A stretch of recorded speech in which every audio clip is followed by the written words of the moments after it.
તો આ જે સરકાર મોટી મોટી જાહેરાતો કરે છે, આપણા વડાપ્રધાન શું કહી રહ્યા છે એ પેલા સાંભળીએ. વડાપ્રધાનની મોટી મોટી વાતો છે, પણ આ જે ખેડૂતો, ત્યાંના 21 ખેડૂતો છે, એને ન્યાય અપાવી શકતા નથી. જોઈએ, સાંભળીએ શું કહે છે વડાપ્રધાન. दुनिया की हर सभ्यता के साथ रहे तो इसके पीछे भारत की समुद्री शक्ति की बहुत बड़ी भूमिका थी।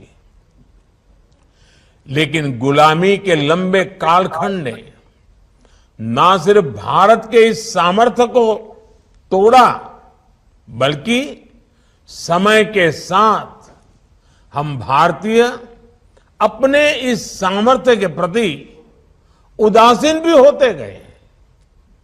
हम भूल गए कि हमारे पास लोथल और धोलावीरा जैसी महान धरोहरें हैं जो हजारों वर्ष पहले भी समुद्री व्यापार के लिए मशहूर थी। हमारे दक्षिण में चोल साम्राज्य, चेर राजवंश, पांड्य राजवंश भी, जिन्होंने समुद्री संसाधनों की शक्ति को समझा और उसे एक अभूतपूर्व ऊंचाई दी। उन्होंने ना सिर्फ अपनी समुद्री शक्ति का विस्तार किया, बल्कि इसकी मदद से दूर सुदूर के देशों तक व्यापार को ले जाने में भी सफल रहे। छत्रपति शिवाजी महाराज ने भी एक सशक्त नौसेना का गठन किया और विदेशी आक्रांताओं को चुनौती दी। ये सब कुछ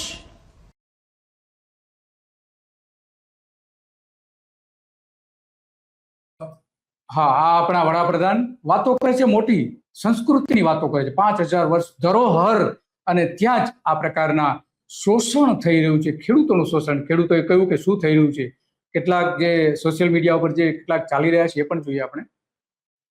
તો આ આપણા મુખ્યપ્રધાન ત્યાં જોઈ શકીએ છીએ. મુખ્યપ્રધાન પોતે પણ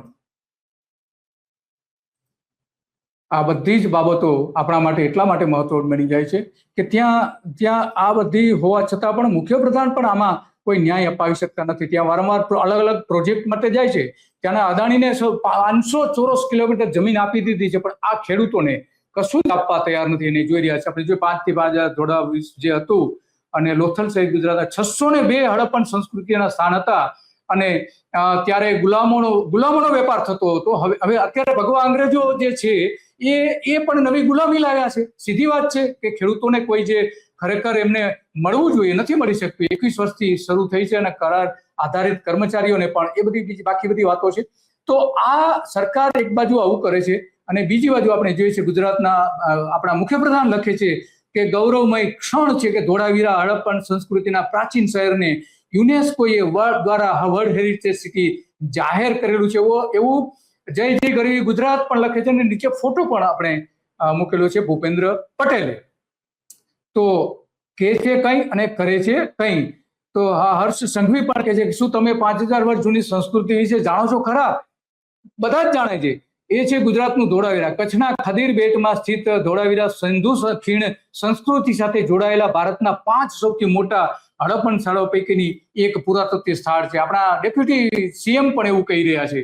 તો આ પણ એક બીજી બાબત છે, અને એટલા માટે આજે જોઈ શકીએ છીએ કે એડોપ્ટ એ હેરિટેજ ડે પ્રોગ્રામ હેઠળ ધોળાવીરા સહિત 205 સાઇટનો સમાવેશ કરાયો હતો. ત્યારે આ બધી જાહેરાતો કરવામાં આવી હતી. આ ધોળાવીરા શહેરના જે દ્રશ્યો આપણે જોઈ રહ્યા છીએ, 5000 વર્ષો પહેલાની જે સિંધુ સંસ્કૃતિ હતી એનું જે અનોખું શહેર હતું, ત્યાં તમામ પ્રકારની વ્યવસ્થા હતી. 5000 વર્ષ પહેલા ગટરથી લઈને પાણી સંગ્રહની તમામ પ્રકારની ત્યાં એ વ્યવસ્થા ઊભી કરવામાં આવી હતી. છેલ્લા 2 દાયકાથી એક બીજી વાર્તા અહીંયા જે શરૂ થઈ છે ખેડૂતોને અન્યાય માટેની, અને ખેડૂતો વારંવાર માગણી કરી રહ્યા છે, ખેડૂતો લડી રહ્યા છે, છતાં પણ એને કોઈ ન્યાય મળતો નથી. આ જોઈ શકીએ છીએ ધોળાવીરા. અને ત્યાં ખેડૂતોએ જે જમીન લઈ લીધી, જમીન એમ પડી છે, કોઈ ઉપયોગ નથી થતો.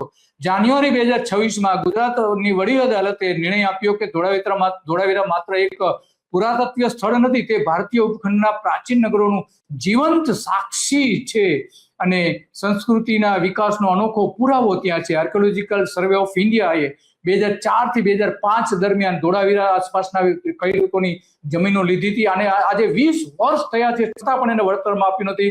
જે હેતુ હતો પુરાતત્વીય સ્થળો ઉપર, આ જોઈ શકીએ છીએ વારસાનું ગૌરવ વધ્યું છે એવું આપણા ગુજરાતનું માહિતી ખાતું સરકારની જે પ્રસિદ્ધિ કરે છે એ વાત કર્યા છે. વર્લ્ડ હેરિટેજ સિટી, 12 લાખથી વધારે પ્રવાસીઓ, આવા ઐતિહાસિક પ્રવાસીઓ ત્યાં જોડાયા હતા એવી પણ એમાં વાત કરવામાં આવે છે.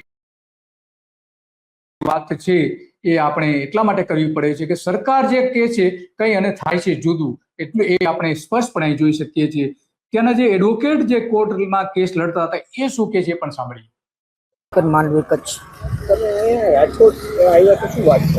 રાજકોટમાં એવું છે કે પુરાતત્વ વિભાગ દ્વારા ધોળાવીરાની જમીન સંપાદન કરેલ અને 2005માં સંપાદન 2005માં સંપાદન કરી હતી.